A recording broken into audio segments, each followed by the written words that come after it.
Hi, I'm Wave from C-Band Vapor, and today we'll be covering the Staggered Fused Clapton Coil, also known as SFC.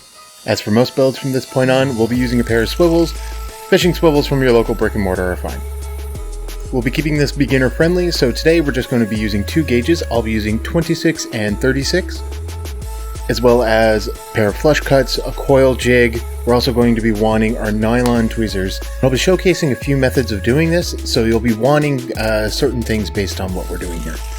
There are several methods to do this. I think the easiest ones to kind of explain and show are going to be the button method, the cap method or the weighted method, and a few other methods that I'll mention at the end if you want to learn those as well. We'll start by pulling off about as much as you would need for a fused Clapton, but this time we're going to be doing it in two separate lengths. You can do the entire thing in one go, but for our first time we'll be doing two separate lengths. Insert one of the lengths into your chuck. This is very important to keep it as centered as possible, much more than the fused Clapton. With staggered fused Clapton, during the staggering process, even a little bit of jiggle is going to throw off one of these methods, and the other methods aren't going to be happy about it either. Once we got everything in and then tied to the swivel on the other end, we're going to be going ahead and we're going to be inserting our fuse into the chuck or attach it to a leg if that is your preferred method. Once you have it anchored or put into the chuck, we're going to go ahead and we're going to do a little bit of an actual fuse, but not very much, about 1/4 inch. After that, we'll prepare our method of staggering. First, I'm going to be showcasing the button method, in which we take just a button. I got mine off an old article of clothing I wasn't using anymore. We'll be using a spare strip of fuse wire. We'll be running that through one of the buttonholes. After that, we go around where our current 36 is on the fuse. We'll be putting that through the other buttonhole, preferably on a diagonal, and then we'll be tightening it up. Not so tight as to break it, but tight enough that it doesn't really try to bounce over the previous fuse. Once you have it secured, we'll be spinning our drill. Really, you just want to keep a 90 degree, same as the normal Clapton. But the real difference is it's not going to fall back on itself nearly as easily, so you have a bit of tolerance there. Briefly showcasing it, the top cap method is very similar to the button method. However, we use our fuse wire to kind of create a loop. We'll be feeding that through the same way on a diagonal, and then we'll be tightening up, and we'll let the top cap weigh down the spacer. This is easier to pick up, and it's a bit quicker to set up, but it comes with a couple downsides, and I'll go over the pros and cons for all the fusing methods near the end. As you reach the end of the swivel, just go ahead, make sure to leave space. I didn't leave enough in this, but I got enough for what I needed, so it didn't really matter. You'll get a feel for it over time. Once we're done, clip the fuse wire, clip it near the swivel, and same thing with the other core once you have that finished. We'll be inserting both of these into the chuck, again as centered as you can manage. This is a bit more of a tedious process, and we don't have any of the staggering methods to kind of allow us the tolerance, so center it as much as you can. Once everything's straightened up, go ahead and secure it into the swivel. Once again, we'll be inserting our fuse wire into the chuck. This is where the slower part of the build begins. Using a 90 degree angle, or as best you can manage, we'll be taking it slow and forcing the fuse wire, and we'll be kind of trying to lay it into those gaps that we created. This can be a very frustrating process if you try to rush yourself, so make sure to take your time, and note that this build is easier with the larger wires you use. I happen to use 36 this time because I wanted to. Once you find your rhythm and the correct angle, assuming that everything is centered and it's not wobbling around a whole lot, you can kind of speed up, but don't be afraid to go slow if that's what makes you feel comfortable. The pros and cons for this coil are very similar to the fused Claptons of the previous video. There's more mass, they have better flavor, they warm up and there's more cloud. But a few things that are a little bit different with the staggered fused Clapton is that although they are a bit more work, there's way more pockets for the juice to kind of flow into, so it creates a little bit denser vapor, a little bit better flavor, and they look cooler. These give you a bit of a wider coil as well, on top of giving you that better performance for the same ohms that you would get out of a fused Clapton. The major cons, of course, being that it takes a considerable amount more effort to do, and that you do need a few extra tools and tricks and a bit more time to do it. You can't just sit down and mindlessly stare off into space for most of it. This is also a build that gets harder and harder with more and more cores, whereas the fused Clapton, as long as you know what you're doing, you can kind of just burn through it just as well.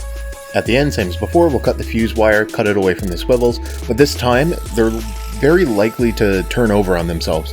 So we'll be clamping one end with pliers or your tweezers or nylons, whatever you have, and we'll be untwisting it. kind of holding it at different points and working out whatever twists end up there, trying to get it as straight as we can. Once we have that done, it's just a matter of wrapping them up. We'll be installing these dual coil today, so make sure to cut the legs about the same length, insert them, keep them at the same height, balance them as much as you can, and then we'll go ahead through the actual tuning of the coil, where we try to make them glow inside out using your nylons to stroke them, kind of squeeze them where needed, same as usual.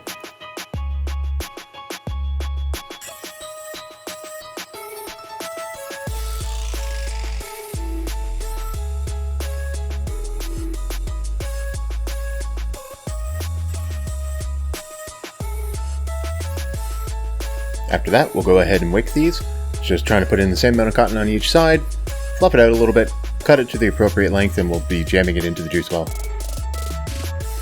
Just going over the more popular fusing methods in no particular order, you have parallel fusing, where you take two spools of the same size wire or a similar size wire and clapton them at the same time, and then removing one. The pros of that being that you get a perfect space every time, or almost every time, but you do go through that extra wire you used for spacing. So if you're a budget vapor, or you don't want to throw away feet upon feet of wire, then it's not really much of an option for you. Force fusing, which is very similar, where you don't need two spools. If you only have one spool of a gauge that you want to use, you can do this method, and that will be claptoning halfway, holding it at the end, spinning it backwards so it's nice and loose, and then claptoning again, but holding it much tighter so that it kind of forces its way in between the wraps, expanding the clapton out, and then you remove that. Same problem as before, you go through a lot of wire doing this. You have the button method, where the actual cons are that it can break off, tensioning it can be hard, it takes a little while to do, but while it's set up, it's going, and that's it. You don't really need to think about it a whole lot, assuming it doesn't break, which happens. After that, you have like the top cap method, like I did earlier on. You can use full RDAs, you can use the one you're working on if you'd like, and it doesn't have anything in it. You can use an actual fishing lure or something as a weight. The downsides being that it's more involved, the spacing wire you're using becomes important, so you want to use a slightly larger gauge typically, so where I was doing 36, a 34 is better for that kind of thing. As well as once it gets super small, the wire can't really hold up to it, so it kind of tends to snap.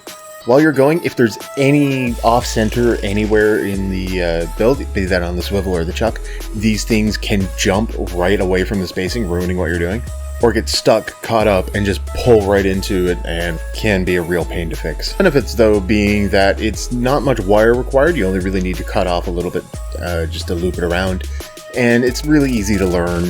You don't need anything extra. You don't need a button. You don't need to go buy anything. If you got your rebuildable, you got everything you need. There's a clothespin method, which is much like the button. However, you use a clothespin to kind of anchor everything there. So you'd wrap before and after your fuse wire, use a tiny clothespin to hold on to it, and then fuse that way. I've seen people have good results with it. I haven't tried it myself, so I wouldn't be able to say. And the final method is a bit of a relic now, but you would take a loop, anchor it to your finger, and that's what you would use for fusing. The main upside being that you can't really outpace your finger, and it only requires, a free finger. That's it. You don't need a top cap or anything. The main issue being that it's A, archaic, and B, really hard to get right. However, I can see it being cool if you learn how to do it. A couple things to keep in mind are that the fusing should be easy. Just take your time, untwist it at the end. You're going to have a much better time doing that kind of thing. There are times you're going to want to loosen your stagger just to make sure that things go a little smoother. It's not always necessary, but worth keeping in mind if you're having trouble learning this build. Once you do have it staggered, you cut the fuse and you're ready to take it off. Try not to manhandle the stagger. It can throw it off and kind of ruin it if you're doing a more particular build. And the smaller the fuses are, the more susceptible they are to your manhandling and ruining the spacing.